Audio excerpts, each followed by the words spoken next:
Dear students, this is Praveen Kumar Agrawal from Management Department. Welcomes you in my today's lecture of Business Organization.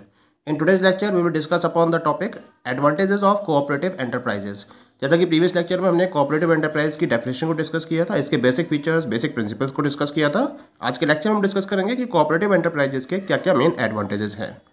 जैसा कि हमने study किया था, a cooperative form of business is that form where the persons with limited means associate on a voluntary basis and they are having a common need and for completing that particular common need they are associating themselves। तो हम इस particular form of business organisation को cooperative enterprise का नाम देते हैं। Cooperative form जो रहती है बिजनेस की, अगर हम बाकी फॉर्म्स ऑफ ऑर्गेनाइजेशन से कंपेयर करें तो ये डिफरेंट टाइप के सेवरल एडवांटेजेस ऑफर करती है, क्योंकि जिन पर्टिकुलर प्रिंसिपल्स पर ये वर्कआउट करती है वो प्रिंसिपल्स बाकी और फॉर्म से बिल्कुल अलग है। क्योंकि बाकी जो अलग और फॉर्म्स हैं वो प्रॉफिट मोटिव के पॉइंट ऑफ व्यू से वर्कआउट करती हैं, जबकि कोऑपरेटिव एंटरप्राइज सर्विस मोटिव के पॉइंट ऑफ व्यू से वर्कआउट करती है। इसी वजह से इस मेन प्रिंसिपल के बेसिस पर हम इसके कुछ पर्टिकुलर एडवांटेजेस को डिस्कस कर सकते हैं। The very first advantage of cooperative enterprise is easy to form. अगर किसी भी कोऑपरेटिव एंटरप्राइज को फॉर्म करना है तो इसके रिगार्डिंग डिफरेंट टाइप की जो लीगल फॉर्मेलिटीज हैं उनको बहुत कम लेवल पर फॉलो करना पड़ता है, यानी कि बहुत कम रूल्स एंड रेगुलेशंस बनाए गए हैं इसके रिगार्डिंग, और उनको फॉलो करते हुए आपको इस कोऑपरेटिव एंटरप्राइज को फॉर्म करना होता है। और ये रूल्स एंड रेगुलेशंस बहुत इजी होते हैं, इनको फॉलो करना बहुत आसान होता है और इसके बेसिस पर कोऑपरेटिव एंटरप्राइज को एस्टेब्लिश करना भी बहुत आसान होता है। बस जरूरत होती है उन पर्टिकुलर पर्सन्स को एक प्लेटफॉर्म पर लेकर आने की जिनकी नीड्स कॉमन होती हैं और वो उस कॉमन नीड को प्रॉपर्ली उस कोऑपरेटिव एंटरप्राइज के बेसिस पर कंप्लीट करना चाहते हो। ऐसी पर्सन्स को एक प्लेटफॉर्म पर लेकर आने की जरूरत होती है। उसके बाद इसको फॉर्म करना बहुत आसान होता है, क्योंकि इसमें बहुत कम लीगल फॉर्मेलिटीज को फॉलो करना पड़ता है। कोऑपरेटिव सोसाइटी एक्ट फॉर्म किया गया इसके रिगार्डिंग। उस कोऑपरेटिव सोसाइटी एक्ट में जो टर्म्स एंड कंडीशंस हैं उसको ध्यान में रखते हुए कोऑपरेटिव एंटरप्राइज को एस्टेब्लिश किया जा सकता है, लेकिन इसके लिए आपको बहुत इजी वे में और बहुत कम रूल्स एंड रेगुलेशंस को फॉलो करते हुए इसको एस्टेब्लिश कर सकते हैं। तो इसी वजह से इसको फॉर्म करना बहुत आसान होता है, इजी होता है। Second one is the open membership. सबसे खास बात क्या होती है इसकी, ना, कि ये एक ओपन मेंबरशिप को की फैसिलिटी को अवेलेबल कराता है, यानी कि कोई भी पर्टिकुलर पर्सन जिसे लगता हो कि उसकी नीड उस पर्टिकुलर कोऑपरेटिव एंटरप्राइज के पर्पस से कनेक्ट हो रही है, वो उस पर्टिकुलर कोऑपरेटिव एंटरप्राइज को ज्वाइन कर सकता है, क्योंकि इसकी मेंबरशिप ओपन है, ओपन टू ऑल। कोई भी आए अगर उसको अपना इंटरेस्ट कंप्लीट करना है और उसको लग रहा है कि कोऑपरेटिव एंटरप्राइज के बेसिस पर उसका इंटरेस्ट कंप्लीट हो सकता है, तो वो उस कोऑपरेटिव एंटरप्राइज को ज्वाइन कर सकता है। और सबसे खास बात क्या है कि आपके पास अगर लिमिटेड मीन्स भी अवेलेबल है, स्मॉल रिसोर्सेज भी अवेलेबल है, तो भी आप इसको ज्वाइन कर सकते हो। इसके लिए आपको बहुत ज़्यादा पैसे की रिक्वायरमेंट नहीं होती है, बहुत ज़्यादा फंड कलेक्ट नहीं करना पड़ता है। एक स्मॉल अमाउंट के साथ में भी आप कोऑपरेटिव एंटरप्राइज के मेंबर बन सकते हो। तो ये एक ओपन मेंबरशिप होती है, ये इसका एक सबसे बड़ा फायदा होता है। Third one is the democratic management. ये सबसे बड़ा एडवांटेज है इसका कि यहाँ पर जितनी भी एक्टिविटीज़ है वो डेमोक्रेटिक पैटर्न पर फोकस की जाती हैं। जैसे इंडिया है, इंडिया के अंदर एक डेमोक्रेसी फॉलो की जाती है, जितनी भी एक्ट्स यहाँ परफॉर्म किए जाते हैं वो डेमोक्रेसी के बेसिस पर फॉलो किए जाते हैं। हर किसी का इक्वल राइट होता है, each and every person is having its equal right, हर किसी को इक्वल वोटिंग राइट होता है। ऐसे ही कोऑपरेटिव एंटरप्राइज के अंदर जितने भी मेंबर्स होते हैं उनका एक इक्वल वोटिंग राइट होता है, और उस इक्वल वोटिंग राइट के बेसिस पर डेमोक्रेटिक पैटर्न को फॉलो करते हुए कोऑपरेटिव एंटरप्राइज की डिफरेंट टाइप की एक्टिविटीज़ को परफॉर्म किया जाता है, और उसके बेसिस पर जो उसके मेंबर्स हैं उनकी जो इंटरेस्ट है उनको प्रॉपरली कंप्लीट किया जाता है। This is one of the big advantage of cooperative enterprise. Fourth one is the limited liability.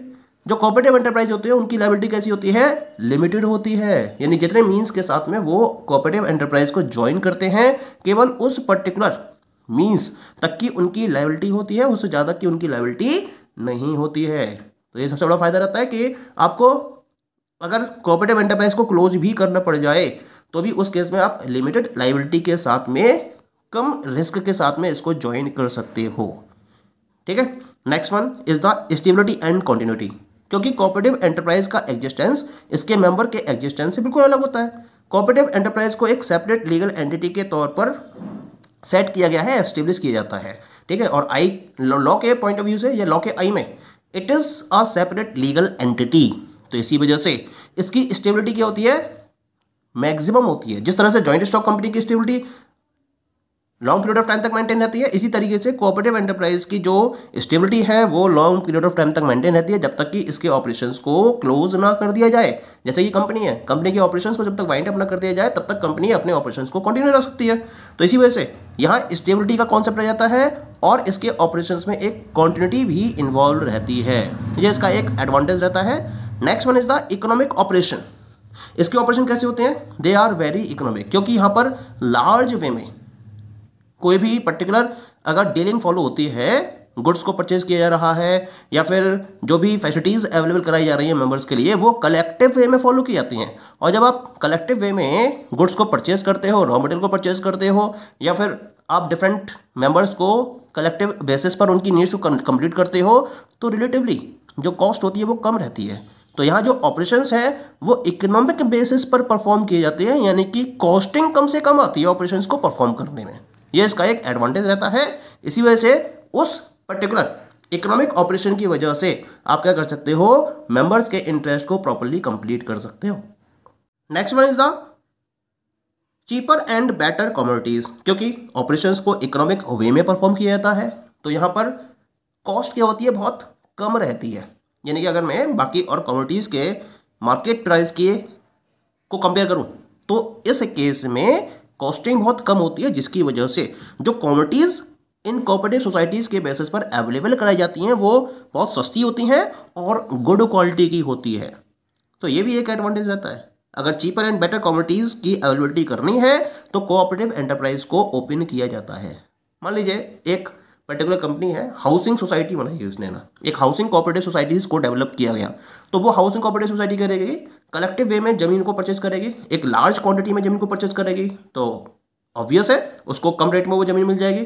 फिर उस पर वो लार्ज वे में हाउस को कंस्ट्रक्ट करेगी तो उसका कॉस्ट भी कम से कम आएगा, क्योंकि वो लार्ज क्वांटिटीज में मटेरियल्स को परचेज करेगी और लार्ज क्वांटिटीज में मटेरियल्स को परचेज करने की वजह से उसकी कॉस्टिंग कम आएगी। तो इसका मतलब जो हाउस बनेंगे, जिन हाउस का कंस्ट्रक्शन होगा उस कोऑपरेटिव सोसाइटी के बेसिस पर उनकी कीमत क्या होगी? कम से कम होगी।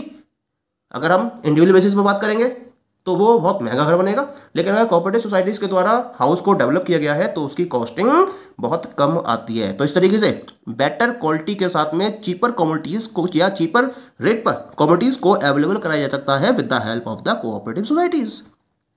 Next one is the privileges. सबसे बड़ा एडवांटेज है कि प्रिविलेज मिलता है इसके अंदर। You are getting a privilege as a member when you are joining any of the cooperative enterprise. You are getting a lots of advantages. आपको goods कम से कम कॉस्ट में मिल जाते हैं, बेटर क्वालिटी गुड्स मिल जाते हैं। तो इस तरह से you are getting a lots of privileges when you are becoming the member of any of the cooperative enterprise. Next one is the state patronage. सबसे बड़ी बात कहती है जितनी भी कोऑपरेटिव एंटरप्राइजेस को फॉर्म किया गया है उनको स्टेट की तरफ से भी हेल्प मिलती रहती है। यानी कि अगर स्टेट को ये लगता है कि कोऑपरेटिव एंटरप्राइज वास्तव में लोअर पर्सन्स या फिर जो सोसाइटी का सबसे निचला तबका है उसके पॉइंट ऑफ व्यू से वर्कआउट कर रहा है, उनकी नीड्स को फुलफिल करने के लिए एफर्ट्स किए जा रहे हैं, तो उसको ध्यान में रखते हुए गवर्नमेंट की तरफ से भी इन कोऑपरेटिव सोसाइटीज़ को फाइनेंशियल असिस्टेंस प्रोवाइड की जाती है, या फिर गवर्नमेंट टैक्स असिस्टेंस भी प्रोवाइड करती है, सब्सिडीज प्रोवाइड करती है, टैक्स में रिलीफ दे देती है, या फिर कि भाई टैक्स पे नहीं करना पड़ेगा जिन गुड्स को इनके द्वारा फॉलो किया जा रहा है या जिसके रेफरेंस में कोऑपरेटिव सोसाइटी फॉर्म की गई है उसके रेफरेंस में टैक्स चार्ज नहीं किया जाता है। तो ये भी एक बहुत बड़ा एडवांटेज, एक बहुत बड़ा बेनिफिट हो जाता है कोऑपरेटिव सोसाइटीज़ के लिए। या फिर फाइनेंशियल हेल्प प्रोवाइड कर दी जाती है, या फिर सब्सिडीज़ उन्हें प्रोवाइड कर दी जाती हैं। इस तरीके से अगर कोऑपरेटिव सोसाइटीज़ के वर्क को properly lower section of society के इंटरेस्ट को कंप्लीट करने के लिए फॉलो किया जा रहा है तो उस केस में गवर्नमेंट भी अपनी तरफ से डिफरेंट टाइप की फैसिलिटीज़ इन्हें प्रोवाइड करती है। And the last one is the non economic benefits. यहाँ जो बेनिफिट्स हैं वो नॉन इकोनॉमिक वे में फॉलो किए जाते हैं। यानी कि पर्पस क्या है इसका? इकोनॉमिक जो इसका पर्पज है वो प्रॉफिट को अर्न करना नहीं है, बल्कि जो इसके सोसाइटी में मेंबर्स जुड़े हुए हैं इससे उनके इंटरेस्ट को कंप्लीट करना इसका पर्पज होता है। तो इसी वजह से ये एक नॉन इकोनॉमिक बेनिफिट के साथ में वर्कआउट करती है, जो इसकी इंपॉर्टेंस को बहुत ज़्यादा बढ़ा देता है, इसके एडवांटेजेस को मैक्सिमम लेवल तक ले जाता है। क्योंकि जो पर्सन्स अपने लिमिटेड रिसोर्सेज के बेसिस पर अपनी नीड को कंप्लीट नहीं कर सकते हैं वो इन कोऑपरेटिव सोसाइटीज़ को ज्वाइन करते हैं और उनके बेसिस पर अपनी उस पर्टिकुलर कॉमन नीड को प्रॉपर्ली कंप्लीट कर सकते हैं। तो इसी वजह से हम कोऑपरेटिव सोसाइटी के रेफरेंस से कह सकते हैं कि जो इसके अंदर एक्टिविटीज़ होती हैं वो नॉन इकोनॉमिक बेनिफिट के पॉइंट ऑफ व्यू से फॉलो की जाती हैं। Now we will discuss about the disadvantages of cooperative enterprises. हालांकि जो कोऑपरेटिव एंटरप्राइजेस हैं उनकी बहुत सारी एडवांटेजेस रहती हैं, बहुत सारे बेनिफिट्स प्रोवाइड करती हैं, क्योंकि प्रॉफिट मोटिव नहीं होता है इनका, सर्विस मोटिव होता है। लेकिन इसके बावजूद भी कोऑपरेटिव एंटरप्राइजेस के कुछ पर्टिकुलर डिसएडवांटेजेस भी रहते हैं। क्या क्या हैं ये डिसएडवांटेजेस?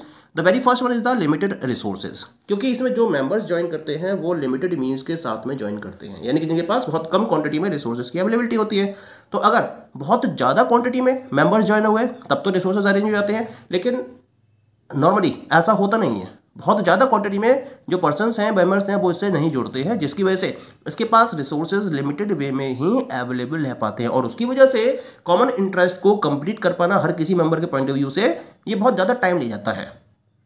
ठीक, और कभी कभी तो कुछ मेंबर्स के तो इंटरेस्ट पूरे हो जाते हैं और कुछ के इंटरेस्ट पूरे नहीं हो पाते हैं। Next one is the limited size. Limited size मतलब क्या होगा ना, जो कोऑपरेटिव एंटरप्राइज होती हैं, क्योंकि इनके पास रिसोर्सेज की अवेलेबिलिटी कम होती है, तो इसी वजह से लिमिटेड साइज के साथ में ऑपरेट कर पाते हैं। ये एक लार्ज साइज के साथ में अपने बिजनेस ऑपरेशंस को कंटिन्यू नहीं कर पाते हैं, क्योंकि ये कुछ पर्टिकुलर ग्रुप ऑफ पर्संस को ऐड करते हैं और उन्हीं की नीड को फोकस करते हैं। तो इसी वजह से ये लिमिटेड साइज के बेसिस पर वर्कआउट करते हैं। Third one is the weak management, क्योंकि कोऑपरेटिव एंटरप्राइज लोअर सेक्शन या फिर जिनके पास रिसोर्सेज कम अवेलेबल होते हैं उनके इंटरेस्ट को ध्यान में रखकर इसको फॉर्म किया जाता है। तो इसको मैनेज करने वाले जो पर्सन्स होते हैं वो बहुत ज़्यादा मैनेज्ड वे में कोऑपरेटिव एंटरप्राइजेस को रन नहीं कर पाते हैं, क्योंकि अगर उन्हें प्रॉपर्ली रन करना है तो उसके लिए इन्हें स्टाफ रखना पड़ेगा, मैनेजमेंट फॉर्म करना पड़ेगा पूरा, लेकिन उसकी कॉस्ट बियर करनी पड़ेगी, और अगर उसकी कॉस्ट बियर करेंगे तो उसके द्वारा जो गुड्स अवेलेबल कराए जा रहे हैं इसके मेंबर्स के लिए वो महंगे हो जाएंगे। तो इसी वजह से एक्सपर्ट मैनेजमेंट ना होने की वजह से इसका मैनेजमेंट भी कमजोर होता है। Next one is the non availability of selfless workers and leadership. यहाँ जो पर्टिकुलर जरूरत होती है पर्सन्स की, वो ऐसे पर्सन्स की जरूरत होती है जो सर्विस के पॉइंट ऑफ व्यू को ध्यान में रखते हुए अपनी सर्विसेज प्रोवाइड कर सके, लेकिन ऐसे सेल्फलेस वर्कर्स या फिर ऐसे लीडर्स की अवेलेबिलिटी नहीं हो पाती है, क्योंकि ज़्यादा पर्सन्स के होते हैं वो अगर वर्क करेंगे तो उन्हें उसके एक्सचेंज में कुछ ना कुछ रिवॉर्ड चाहिए, चाहे वो उनकी सैलरी है या जो वेजेस हैं। लेकिन अगर ऐसे पर्सन्स को ज्वाइन किया जाएगा तो फिर कॉस्टिंग बढ़ जाएगी, और कॉस्टिंग बढ़ जाएगी तो फिर उसका मतलब गुड्स को भी ज़्यादा रेट पर अवेलेबल कराना पड़ेगा। तो सबसे पॉइंट क्या है इसका डिसएडवांटेज का, कि जो सेल्फलेस वर्कर्स है या फिर जो लीडरशिप है वो ऐसे पर्सन्स अवेलेबल नहीं हो पाती है कोऑपरेटिव एंटरप्राइजेस के लिए। Next one is the absence of motivation. Motivation की एब्सेंस होती है। मोटिवेशन होता है रिवॉर्ड से, क्योंकि रिवॉर्ड का कोई कॉन्सेप्ट ही नहीं होता है कोऑपरेटिव एंटरप्राइज के अंदर, इसी वजह से मोटिवेशन की एक एब्सेंस रहती है। Next one is the lack of secrecy. Cooperative enterprise में जितने भी वर्क फॉलो किए जाते हैं या जिन एक्टिविटीज़ को परफॉर्म किया जाता है वो हर मेंबर्स के बीच में ओपन होती है, हर मेंबर्स को पता होता है उसके बारे में, और जब हर मेंबर्स को उसके बारे में इंफॉर्मेशन होती है तो कहीं ना कहीं सीक्रेसी को मेंटेन करना बहुत ज़्यादा टिपिकल हो पाता है, क्योंकि जो इसके मेंबर्स हैं वही इसकी एक्टिविटीज़ को मैनेज करते हैं और उनके बीच में प्रॉपर्ली सीक्रेसी को मेंटेन कर पाना मुश्किल हो जाता है। Next one is the lack of public confidence, क्योंकि जो इसके कोऑपरेटिव एंटरप्राइजेस की वर्किंग है वो पब्लिकली ओपन नहीं होती है, और पब्लिकली ओपन नहीं होती तो पब्लिक को नहीं पता होता है कोऑपरेटिव एंटरप्राइजेस में किस तरह से वर्किंग को फॉलो किया जा रहा है, इसी वजह से पब्लिक कॉन्फिडेंस को ये मेंटेन नहीं कर पाते हैं। Next one is the non cooperation among members. ये भी एक पॉइंट आ जाता है इसके अंदर, क्योंकि एक मोटिवेशन की एब्सेंस होती है। ठीक है, हर कोई अपनी कॉमन इंटरेस्ट को पूरा करना चाहता है, और अपने कॉमन इंटरेस्ट के पॉइंट ऑफ व्यू से जितने भी मेंबर्स होते हैं उनके बीच में एक कॉपरेशन एस्टेब्लिश नहीं हो पाता है। And the last one is the excessive government interference. सबसे बड़ी बात है कि गवर्नमेंट भी बहुत ज़्यादा वे में इसमें इंटरफेयर करती है, क्योंकि बहुत सारी कोऑपरेटिव एंटरप्राइज ऐसी होती हैं जो कॉपरेशन के पॉइंट ऑफ व्यू, सर्विस के पॉइंट ऑफ व्यू से तो कोऑपरेटिव एंटरप्राइज को ओपन कर लेती हैं, लेकिन वो इससे मैक्सिमम प्रॉफिट को अर्न कर रही होती है। तो इसी वजह से गवर्नमेंट को भी क्या करना पड़ता है, इंटरफेयर करना पड़ता है कोऑपरेटिव एंटरप्राइज की एक्टिविटीज़ में, कि ये अपने पर्पस के अकॉर्डिंग अपनी एक्टिविटीज़ को परफॉर्म कर रही है या नहीं कर रही है, इसको चेक करने के लिए। So these are all the different disadvantages of the cooperative enterprises. Thank you.